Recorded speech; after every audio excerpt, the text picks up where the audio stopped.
What is up, YouTube? Nintendo 64 Fun Time coming at you today. We just got our surprise Nintendo Direct today. I would say kind of surprise. Everybody knew it was more or less coming today with the EA leak. What they did was kind of clever, though. They basically trolled the fans just a little bit, and then just kind of did this surprise drop this morning. I think a lot of us were thinking it was going to come tonight.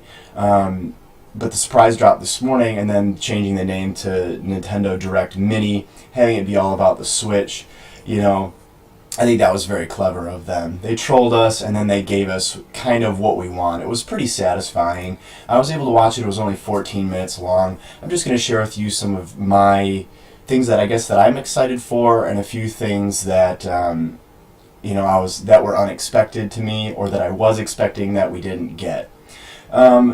So there were a handful of games right away. There was a few little DLCs and stuff like that.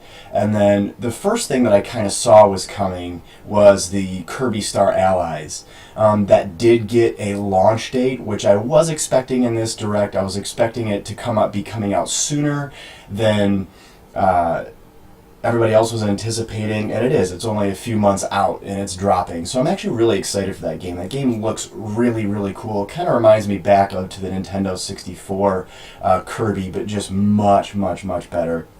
I like the multiplayer aspect of that. I am going to be picking up Kirby Star Allies, so I'm excited that that did get a closer release date than I thought.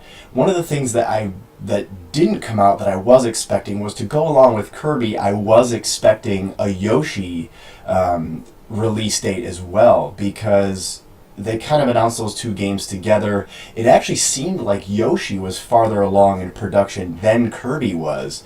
I've been seeing a few demos of that, so I was actually surprised that Yoshi for the Switch did not get a release date. I was expecting that for sure. And then to go down the list, I'm looking at the list of kind of what they covered here. One of the things that I'm really excited for was the Hyrule Warriors Definitive Edition, coming out very soon. I did not expect that. It's coming out this spring.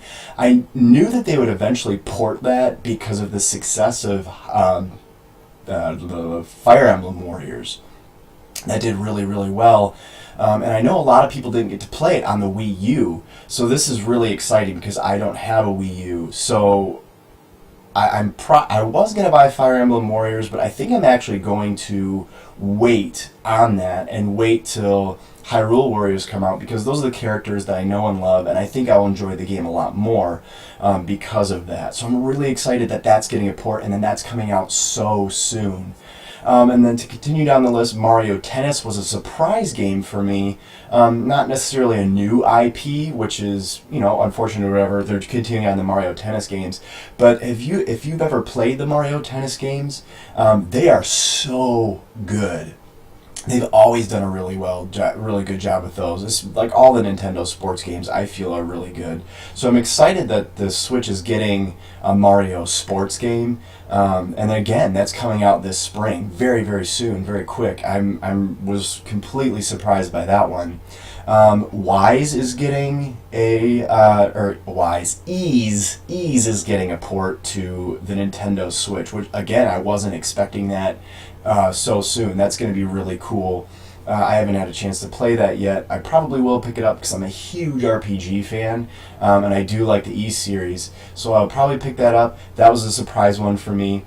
Going down the list again, the DLC for Super Mario Odyssey. Really cool. I feel like they did it in a really cool way, with the kind of they're basically doing like a balloon scavenger hunt, kind of, an online play sort of thing.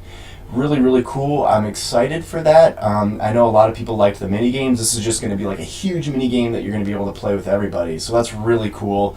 And they did drop the Luigi in the game. It was kind of a secret way to kind of get Luigi in there, because he's the one that does the balloon quest. So that's kind of cool. And then the other thing with that, there is a few new free DLC costumes that you can do. And I'm really excited to see the dragon's armor, because I feel like that world with the dragon was so underutilized in the game. It was so cool, so cool. The dragon was so cool, but it was so underutilized. So I'm really happy that they're actually putting that little armor set in there with that level. let's see, they had a few Neo Geo fighting game stuff, not crazy. Some new Mario Rabbids DLC, adding Donkey Kong and a whole new thing. Mario Rabbids was one of my favorite games, period, last year. One of my favorite games in the last 10 years.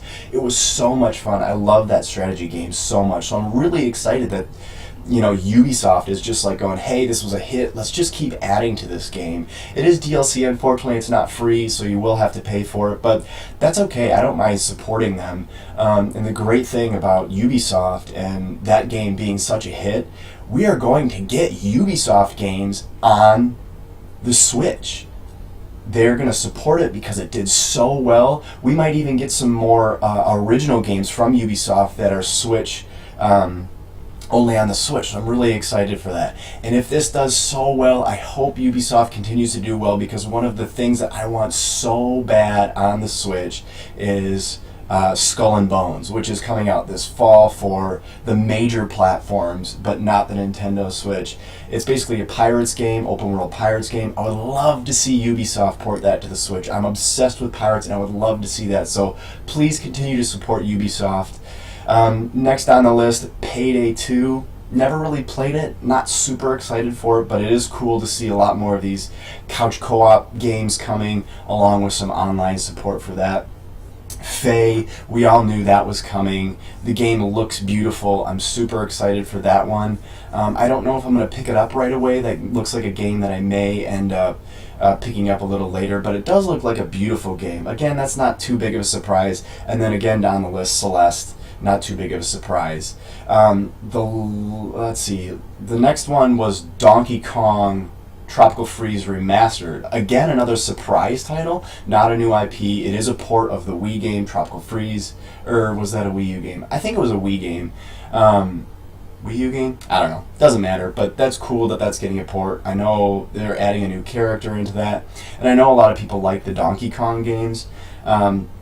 I honestly haven't played them since the Donkey Kong 64 game, which really wasn't that good. I prefer the SNES games. But that's cool that, they're bringing some of these games that a lot of people didn't really get to play, but were very, very good, to the Switch, because, the Switch is doing so well. And then the last game, which, again, we all knew it was coming, because it was released, was kind of leaked, I don't want to say leaked, but they kind of mentioned it a while back, was the Dark Souls HD remastered version coming to the Switch.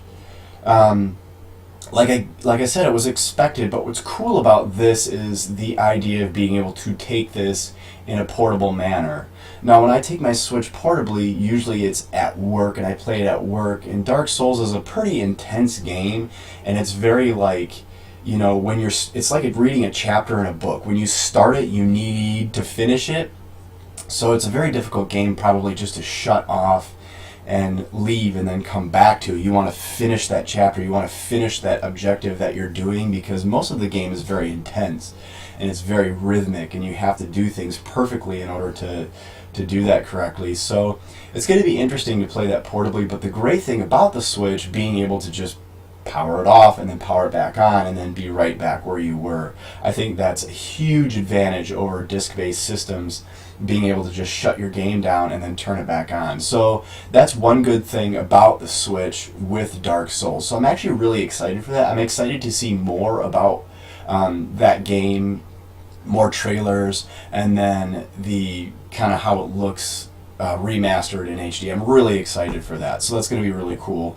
One thing that I am surprised about that they didn't release in this Direct, and again, this Direct may not have been planned as a full-on Direct, or they rushed it or hurried it or tried to get something together to kind of please the fans due to the EA leak. One of the things I am surprised about, I'm surprised we didn't get kind of an original new game for the Switch. There's not a brand new Nintendo Switch IP coming, which I'm sure they're saving a lot of those games for EA, E3.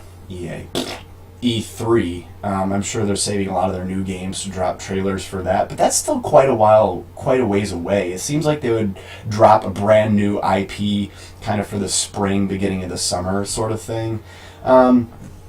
So I was kind of surprised at that. I figured they'd blow us away with kind of a brand new game. And another thing I actually thought they were going to do, I know this was like way, like, fingers crossed sort of thing, but I actually thought this spring they were going to drop a release date of either Metroid or the new Pokemon game for the Switch, and then have it be like, oh my gosh, it's coming this summer, sort of thing.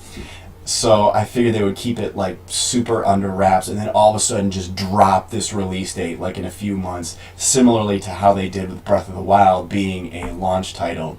So we weren't too surprised with that. Like again, it's a Nintendo Direct Mini, so I don't know, exactly what they were planning with this, but it is cool that they did, please the fans, and there's plenty of stuff to look forward to. So those are my thoughts. Please go watch it if you haven't. There are many other YouTubers who are going to give their opinions and that are really good with doing that. So please go check out some other YouTubers for sure. But I don't know, quick little Nintendo Direct Mini update for you guys. So there you go. I hope you enjoyed it. I'll continue to do this new stuff if you guys like it. And there you go. Nintendo 64 Fun Time. Always be gaming.